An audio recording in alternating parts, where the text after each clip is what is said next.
What if Venti and Zhongli suddenly had to switch nations, and Venti had to rule over Li Wei, meanwhile Zhongli had to rule over Mondstadt? What would happen? Video suggestion by this comment. Let's say that for some reason, they both got out of retirement, and wants to rule over their nation again, but Celestia made them swap nations, for an experiment, and they sadly had to comply. With Zhongli being the new Archon of Mondstadt, I think the first thing he will do is make a contract. Of course, he would make a contract with De Valen, stating that he should always protect Mondstadt and its people. The contract also states that De Valen should always follow his orders.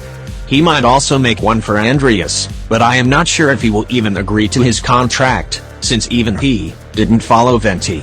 On the contrary, I think Venti will do the opposite, and as the Archon of Freedom, he will destroy all the contracts that the Adeptus of Li Wei previously had, allowing Cloud Retainer, Moon Carver, Mountain Shaper, Gun Yu, Xiao, and Madame Ping to do whatever they want, having freedom, and no longer be obligated to do a certain something.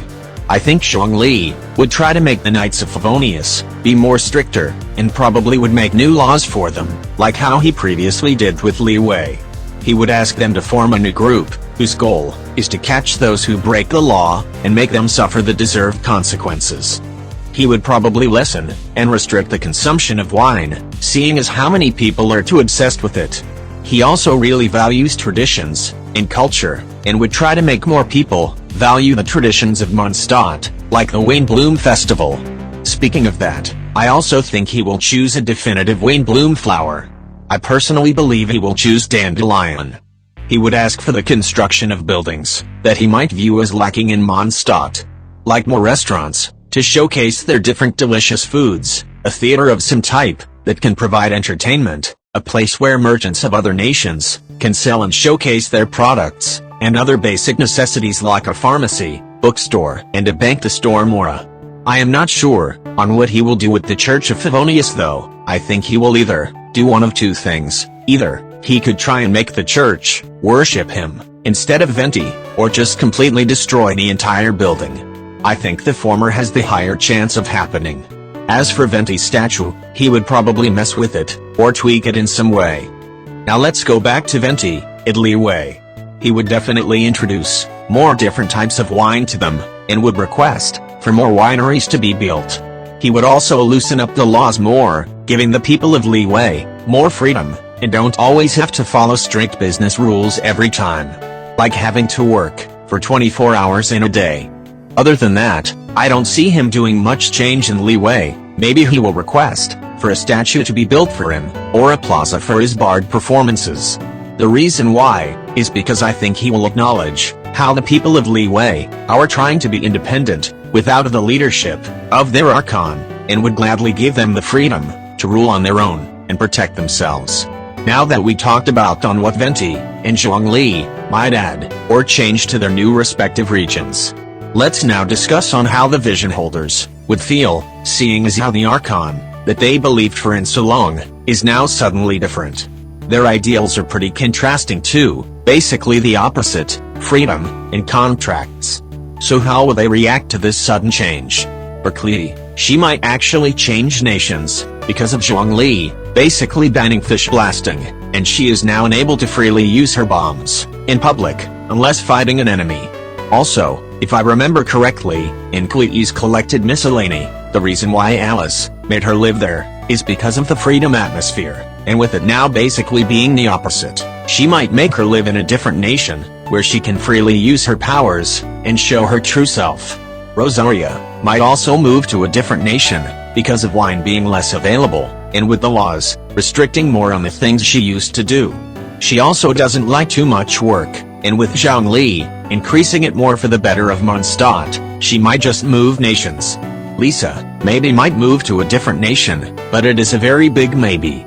It isn't officially shown in her lore, but I think the reason why she chose to return to Mondstadt after studying in Sumeru in the last 2 centuries is because of its freedom atmosphere, similar to Alice, and she wanted to live in a place where she can freely do whatever she wants and is not forced to do anything.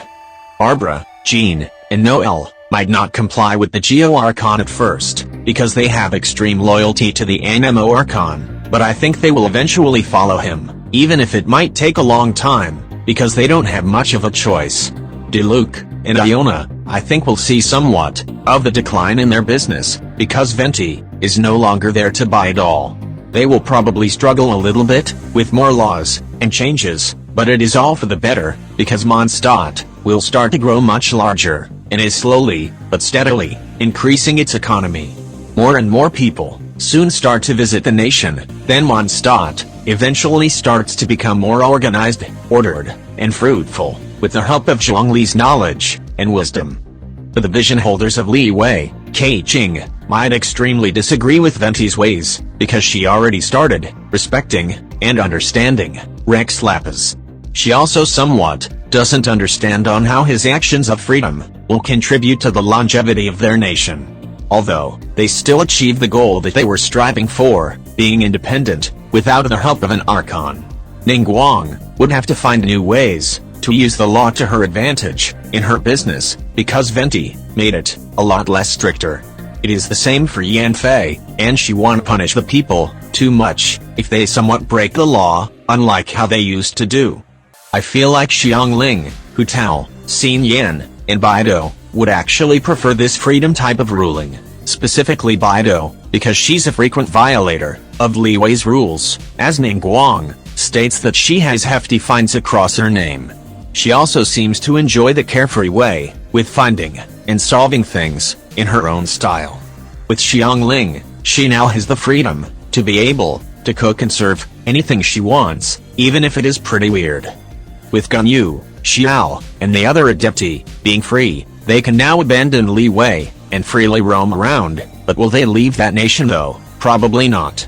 I think they will still stay and carry out the mission that the Geo Archon previously gave to them, even without the contract. Gunyu's work schedule will be decreased a lot because of Venti, and she now has more time to herself. All the Millilith and guards now don't have to work for such long hours, and they now have time to eat or take a break and go back to their families. The people of Li Wei slowly and steadily learned on how they should stop always pressuring themselves, and instead have the opportunity to rest and look back on how far they have gotten.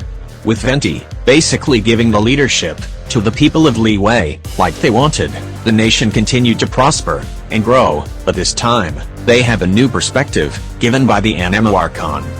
As they watch and talk together again, they wonder on what is the reason for them swapping nations, and wonders what Celestia is planning. That is the end of the video. Subscribe and like. Bye.